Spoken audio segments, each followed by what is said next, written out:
வணக்கம். இது அதிர்வின் இன்றைய பிரதான செய்திகள். முதலில் தலைப்புச் செய்திகள். மகள் காலை பிடிக்க நான் கொலை செய்தேன். யாழ் விரிவுரையாளர் கொலையில் இளைஞன் பகீர் வாக்குமூலம். அன்று இரவு நடந்ததென்ன? யாழில் 4700 லிட்டர் எரிபொருளுடன் இளைஞன் கைது. மற்றுமொரு பகுதியில் 1220 லிட்டர் பெட்ரோலும் பறிமுதல். கிணற்றில் வீசப்பட்ட பெண் உட்பட மட்டக்களப்பில் 3 கொள்ளைச் சம்பவங்கள். சந்தேக நபர்கள் கைது. கொலை செய்யப்பட்ட யாழ் பல்கலைக்கழக விரிவுரையாளரின் இறுதிக் கிரிகைகள் நிறைவு. நாட்டில் எரிபொருள் இல்லை, வதந்தி பரப்பியவருக்கு இறுதியில் நேர்ந்த கதி. ஈரானை தாக்க வாருங்கள், சர்வதேசத்திற்கு அழைப்பு விடுத்த நெதன்யாகு. 48 மணி நேர இறுதி எச்சரிக்கை விடுத்த ட்ரம்ப். இராணுவ தளபாட உற்பத்தி நிறுவனத்தை குறிவைத்து தாக்குதல் நடத்திய ஈரான். இலங்கையில் மீண்டும் மின்வெட்டு நடைமுறைப்படுத்தப்படுமா? வெளியான அறிவிப்பு. நிலைமை சீராகவில்லை என்றால் மே மாதம் தாங்கிக் கொள்ள முடியாத அளவில் எரிபொருள் விலைகள் அதிகரிக்கலாம். பஸ் கட்டணங்கள் உயர வாய்ப்பு. 15% அதிகரிப்புக்கு தனியார் பஸ் உரிமையாளர்கள் கோரிக்கை. அமெரிக்கா எங்களை தாக்கினால் இந்தியா மீது யோசிக்காமல் தாக்குதல் நடத்த வேண்டும். சர்ச்சையை கிளப்பும் கருத்து. மன்னார் காற்றாலை மின்சார கேபிள்களில் சிக்கி 2 வெளிநாட்டு பறவைகள் உயிரிழப்பு. வறட்சியால் தேயிலை செய்கை பாதிப்பு. உற்பத்தி கணிசமாக வீழ்ச்சி. யாழ் இரத்த வங்கிக்கு குருதிக் கொடை வழங்கிய 185 இராணுவத்தினர்.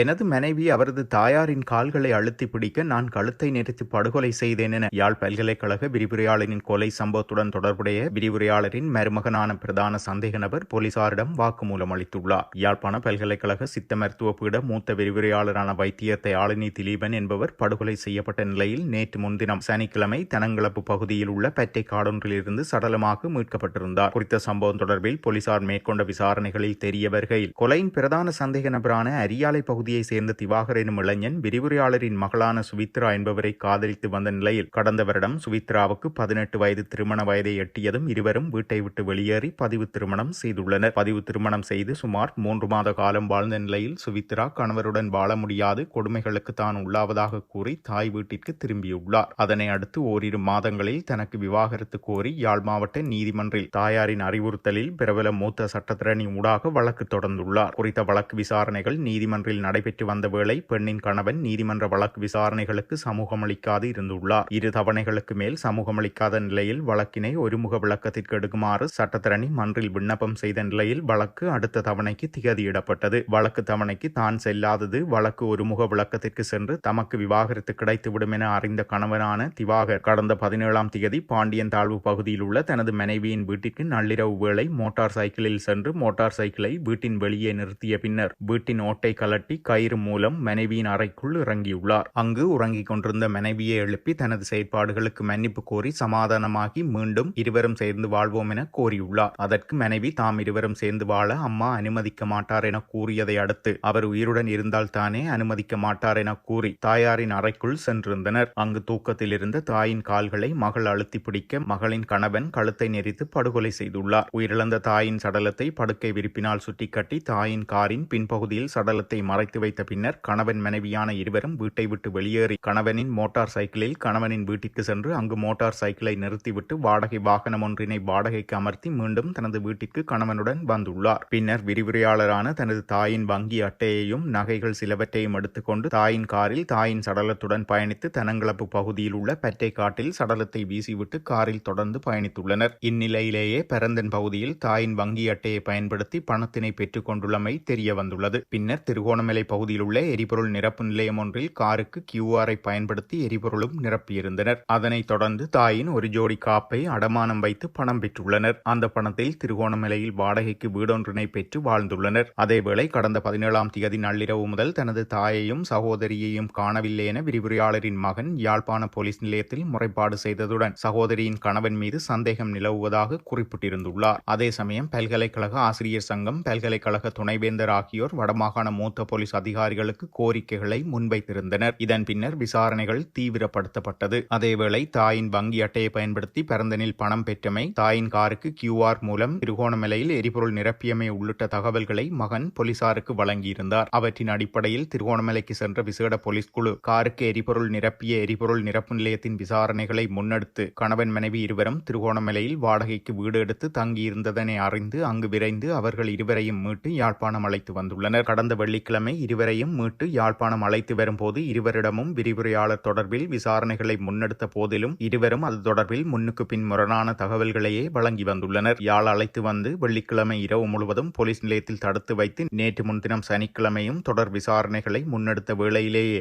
மேற்குறிப்பிட்ட சம்பவத்தை கூறி தனது வாக்குமூலத்தை போலீசாருக்கு மருமகன் கூறியுள்ளார். அதேவேளை தான் கொலைக்கு எந்த வகையிலும் உடந்தையாக இருக்கவில்லை எனவும் கணவன் மீதான பயத்தின் காரணமாக அவரது செயற்பாடு குறித்து வெளியில் கூறவில்லை என விரிவுரையாளரின் மகள் தனது வாக்குமூலத்தில் கூறியுள்ளார். மருமகனின் வாக்குமூலத்தின் அடிப்படையில் சம்பவ இடத்திற்கு விரைந்த போலீசார் 3 நாட்களின் பின்னர் சடலத்தை மீட்டமையால் சடலம் உருக்குலைந்த நிலையில் காணப்பட்டுள்ளது. சடலத்தை மீட்ட போலீசார் உடற்கூட்டு பரிசோதனைக்காக யாழ் போதனா வைத்தியசாலையில் சடலத்தை அனுப்பி வைத்தனர். போதனா வைத்தியசாலையில் மேற்கொள்ளப்பட்ட உடற்கூட்டு பரிசோதனையில் உடலில் காயங்கள் எதுவுமின்றிய நிலையில் கழுத்து நெரிக்கப்பட்டு கொலை செய்யப்பட்டமை கண்டறியப்பட்டது. அதனை அடுத்து சடலம் உறவினர்களிடம் ஒப்படைக்கப்பட்ட நிலையில் யாழ்ப்பாணம் சுண்டுகுழி பகுதியில் அமைந்துள்ள அவரது வீட்டில் இறுதி அஞ்சலிகள் நடைபெற்று அங்கிருந்து பூதவுடல் யாழ் பல்கலைக்கழக சித்த மருத்துவ பீடத்திற்கு எடுத்து வரப்பட்டு அஞ்சலிக்காக வைக்கப்பட்டிருந்தது. அதன்போது பல்கலைக்கழக துணைவேந்தர், பேராசிரியர்கள், விரிவுரையாளர்கள், மாணவர்கள், கல்விசாரா ஊழியர்கள் என நூற்றுக்கணக்கானோர் அஞ்சலி செலுத்தியிருந்தனர். தொடர்ந்து அங்கிருந்து பூதவுடல் கோம்பையன் மணல் மயானத்திற்கு எடுத்து செல்லப்பட்டு நேற்றைய தினம் நல்லடக்கம் செய்யப்பட்டுள்ளது. யாழ்ப்பாணத்தில் சட்டவிரோதமாக பதுக்கி வைக்கப்பட்டிருந்த பெருமளவான எரிபொருள் மீட்கப்பட்டுள்ளதாக போலீசார் தெரிவித்துள்ளனர். இந்த சம்பவம் நேற்றைய தினம் இடம்பெற்றுள்ளது. ஊரேழு பகுதியில் உள்ள தனியார் நிறுவனத்தின் களஞ்சிய சாலை ஒன்றில் பதுக்கி வைத்திருந்த 4700 லிட்டர் டீசல், 800 லிட்டர் பெட்ரோல் மற்றும் 400 லிட்டர் மண்ணெண்ணெய் என்பன யாழ் மாவட்ட குற்றத்தடுப்பு பிரிவினரால் கைப்பற்றப்பட்டுள்ளது. இதன்போது சந்தேக நபர் ஒருவரும் கைது செய்யப்பட்டுள்ளார். விசாரணைகளின் பின்னர் சந்தேக நபரை நீதிமன்றத்தில் முற்படுத்துவதற்கான நடவடிக்கைகளை போலீசார் மேற்கொண்டிருந்தனர். இதேவேளை ராமநாதபுரம் போலீஸ் பிரிவுக்குட்பட்ட ராமநாதபுரம் கல்மடு நகர் பகுதியில் தனியார் ஒருவர் பதுக்கி வைத்திருந்த 1220 லிட்டர் பெட்ரோல் மற்றும் 530 லிட்டர் டீசல் என்பவற்றை போலீஸ் புலனாய்வு பிரிவுக்கு கிடைக்கப்பெற்ற ரகசிய தகவலுக்கு அமைய குறித்த பகுதியை சுற்றி வளைப்பை மேற்கொண்ட ராமநாதபுரம் போலீசார் குறித்த எரிபொருளை பறிமுதல் செய்துள்ளதுடன் குறித்த சம்பவத்துடன் தொடர்புடைய சந்தேக நபரையும் கைது செய்துள்ளனர். 5/2/2026 அன்று மட்டக்களப்பு பிரதான பஸ் தரிப்பிடத்தில் வயோதிப பெண்ணிடம் மயக்கமருந்து கொடுத்து தங்க நகைகள் கொள்ளை தொடர்பாகவும் 28/2/2026 அன்று காணாமல் போன பெண் நெல்லிக்காடு பகுதியில் கிணற்றிலிருந்து சடலமாக மீட்கப்பட்ட சம்பவம் தொடர்பாகவும் 19/3/2026 அன்று மயக்கமருந்து கலந்த குளிர்பானம் கொடுத்து நகைகள் களவாடப்பட்டு குறித்த பெண்ணின் குழந்தையை வயலில் வீசி பின்னர் பெண்ணை இரவு சுமார் 9 மணியளவில் கிணற்றில் வீசப்பட்டு அவர் குற்றுயிராக மீட்கப்பட்ட சம்பவம் தொடர்பாக காணப்படும் சந்தேக நபர்கள் கிழக்கு மாகாண குற்றத்தடுப்பு பிரிவினரால் கைது செய்யப்பட்டுள்ளதுடன் இவர்களால் பயன்படுத்தப்பட்ட 2 முச்சக்கர வண்டி, கார் மற்றும் மோட்டார் சைக்கிள் போலீசாரால் கைப்பற்றப்பட்டதுடன் 2 ஆயுதங்களும் ஒரு தாலிக்கொடியும் கைப்பற்றப்பட்டுள்ளது. நாட்டில் எரிபொருள் இல்லை என சமூக வலைத்தளங்கள் ஊடாக போலி தகவல்களை பரப்பிய நபர் ஒருவரை மத்திய குற்றப்புலனாய்வு பிரிவினர் கைது செய்துள்ளனர். நாட்டில் எரிபொருள் இல்லை என கூறி வெளிநாட்டவர்கள் வருகையை தடுத்தும் சுற்றுலாத்துறைக்கு பாதிப்பை ஏற்படுத்தும் வகையிலும் பொதுமக்களை தூண்டும் வகையிலும் போலி பிரச்சாரங்களை முன்னெடுத்தமைக்காகவே குறித்த சந்தேக நபர் கைது செய்யப்பட்டுள்ளதாக போலீசார் தெரிவித்துள்ளனர். கைது செய்யப்பட்டவர் வத்தேகம பகுதியை சேர்ந்த 53 வயதுடையவர் என அடையாளம் காணப்பட்டுள்ளார். சந்தேக நபர் கொழும்பு பிரதான நீதிவான் நீதிமன்றத்தில் ஆஜர்படுத்தப்பட உள்ளதுடன் மத்திய குற்றப்புலனாய்வு பிரிவின் கணனி குற்றப்புலனாய்வு பிரிவினரால் இது தொடர்பாக மேலதிக விசாரணைகள் மேற்கொள்ளப்படுகின்றன. இஸ்ரேலிய பிரதமர் பெஞ்சமின் நெதன்யாகு அமெரிக்கா இஸ்ரேல் இணைந்து நடத்தும் ஈரானுக்கு எதிரான போரில் உலக நாடுகள் கலந்து கொள்ள வேண்டும் என அழைப்பு விடுத்துள்ளார். தெற்கு இஸ்ரேலின் அராட் நகரில் நடந்த தாக்குதல் இடத்தை பார்வையிட்ட போது இந்த கருத்தை வெளியிட்டதாக சர்வதேச செய்திகள் தெரிவிக்கின்றன. இதன்போது அவர் சில நாடுகள் முன்னேறுகின்றன, சில நாடுகள் ஏற்கனவே இந்த திசையில் நகர்ந்து கொண்டிருக்கின்றன, மேலும் பல நாடுகள் இணைந்து செயற்பட வேண்டும் என்று வலியுறுத்தியுள்ளார். ஐரோப்பாவின் ஆழமான பகுதிகளையும் தாக்கும் திறன் அவர்களுக்கு உள்ளதாகவும் நெதன்யாகு குற்றம் சாட்டியுள்ளார். இஸ்ரேல் ஈரான் மோதல் நாளுக்கு நாள் தீவிரமடைந்து வருவதால் சர்வதேச அளவில் பதற்றம் அதிகரித்து வருகின்ற நிலையில் இந்த அழைப்பை நெதன்யாகு வெளியிட்டுள்ளார். இதேவேளை ஹார்முஸ் நீரிணையை உடனடியாக திறந்துவிட வேண்டும் என்றும் தவறினால் ஈரானின் மிகப்பெரிய மின் உற்பத்தி நிலையங்கள் அமெரிக்காவால் அளிக்கப்படும் என்று அமெரிக்க அதிபர் ட்ரம்ப் ஈரானுக்கு 48 மணி நேர இறுதி எச்சரிக்கை விடுத்துள்ளார். இதற்கு பதிலடியாக ஈரானின் எரிசக்தி மையங்கள் மீது தாக்குதல் நடத்தப்பட்டால் பிராந்தியத்தில் உள்ள அமெரிக்க மற்றும் இஸ்ரேலிய உள்கட்டமைப்புகள் முற்றிலும் அளிக்கப்படும் என ஈரான் ராணுவம் தனது பூச்சிய கட்டுப்பாடு கொள்கையையும் அறிவித்துள்ளது. இது ஒரு புறம் இருக்க, இஸ்ரேலின் முக்கிய பாதுகாப்பு மற்றும் ராணுவ தளவாட உற்பத்தி நிறுவனத்தை குறிவைத்து தாக்குதல் நடத்தியுள்ளதாக ஈரான் ராணுவம் அதிரடியாக அறிவித்துள்ளது. ஈரானின் அணுசக்தி நிலையங்கள் மற்றும் ராணுவ கட்டமைப்புகள் மீது இஸ்ரேல் நடத்திய தாக்குதலுக்கு பதிலடியாக இந்த நடவடிக்கைகள் எடுக்கப்பட்டதாக தெரிய வந்துள்ளது. ஈரானின் ஏவுகணைகள் மற்றும் ட்ரோன் தாக்குதல்கள் காரணமாக இஸ்ரேலின் பல பகுதிகளில் அபாய சங்குகள் முழங்கியிருந்தன. இதற்கு பதிலடியாக இஸ்ரேலும் கடுமையான தாக்குதல்களை முன்னெடுத்து வருவதால் மத்திய கிழக்கு பிராந்தியத்தில் முழு அளவிலான போர் மூலம் அபாயம் காணப்படுகிறது.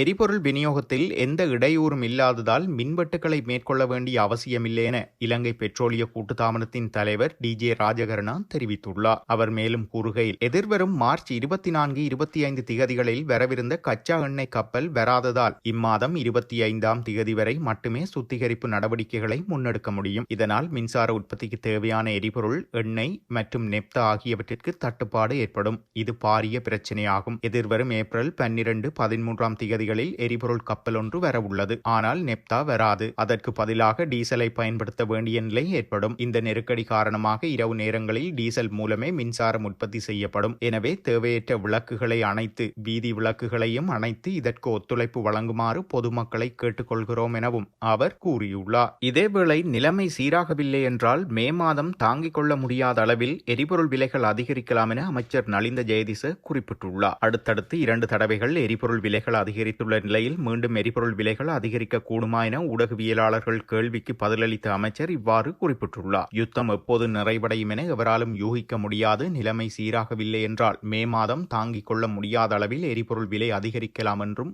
அவர் குறிப்பிட்டுள்ளார். இதற்கிடையில் இதற்கு முன்னர் பல தடவைகள் எரிபொருள் விலைகள் அதிகரிக்கப்பட்ட போதிலும் பஸ் கட்டணங்களில் திருத்தம் மேற்கொள்ளப்படவில்லை என்றும் பஸ் கட்டணங்களை குறைந்தபட்சம் 15% அதிகரிக்க வேண்டும் என இலங்கை தனியார் பஸ் உரிமையாளர்கள் சங்கம் கோரிக்கை விடுத்துள்ளது. கடந்த 21ஆம் தேதி நள்ளிரவு முதல் அமுலுக்கு வரும் வகையில் டீசல் விலை 31% அதிகரிக்கப்பட்டுள்ளதை அந்த சங்கம் சுட்டிக்காட்டியுள்ளது.